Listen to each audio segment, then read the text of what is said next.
What you want to do is you want to peel your potatoes, you want to chop them into tiny little pieces. You need 500 grams of potatoes. You can of course double and triple the recipe, so you could do it in a big vat because it's all going in the freezer.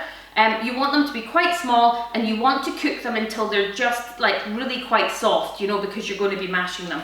Now, the top tip for this mash is this rice, or is that what that's called? Is that what that's called? A mandolin, is that it? I got this for a wedding present, have never used it. A few weeks ago I was out with two friends, Lorna and Harriet, and they told me that this is a great way to make mash. So I've already done it a few times and it works great. Now, it makes a really nice smooth mash. Don't go out and buy one if you don't have one, you can just mash it. But the more that you can get it into tiny little pieces, you need your strength. See, this is your workout too, added in. The more that you can get it into these tiny little pieces, it mashes then really well. If you've got a potato masher, just start mashing and get it as small as you can, okay? Here goes, let's fast forward.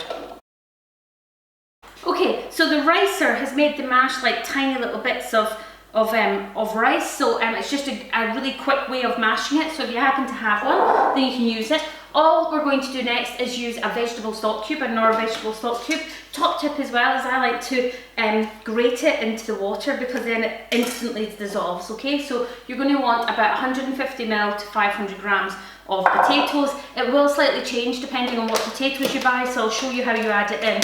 And then you want to use this total 0% fat, okay? I've got a huge tub of this because I'm using it for lots of stuff.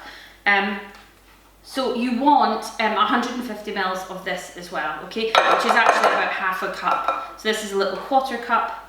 So I'm just going to make this half a cup. Okay, mix it in.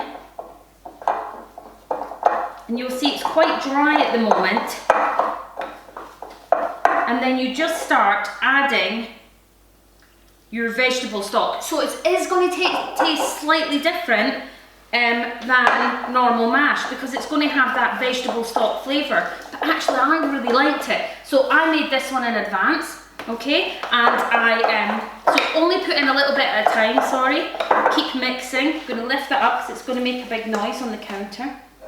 I made that one and then I froze it, and when I defrosted it, it looked really watery. Okay, it hadn't separated, but it looked really watery. And I was quite worried. I thought, oh, it's not really worked. I gave it a mix around, and then I heated it up, and it went perfectly dry again. So it works perfect, actually. It didn't split at all, you know, it was actually really, really good. So every time you give this a stir, you can just see the consistency. And I'd say you want it to be, if you're leaving it in mashed potatoes like this and you're just using it as a tub of mash, then you want it to be quite wet. But if you're putting it on top of a pie, like a fish pie, then you want it to be a bit drier, okay? And just talking about fish pies, there's lots of, like fish pie, I'm going to give you a recipe for a sauce that you can use with this mash to make a low-calorie fish pie, so that's coming up as well. And there are new recipes as well coming out, so stay tuned for that. You have just made a really creamy mash that freezes easy, that's really simple. You can then go on and make fish cakes. You can serve it with like low-calorie sausages. This is Slimming World free, I think, although please don't quote me on that because I have nothing to do with Slimming World. I just happen to know that I think you can, it's free. I think you're allowed potatoes, you're allowed pork, and you're allowed this, I think. Okay, so that is how you make low-calorie mashed potatoes that you can then add or sit down and have a normal meal with everybody else who's having mash, and you're still having them too.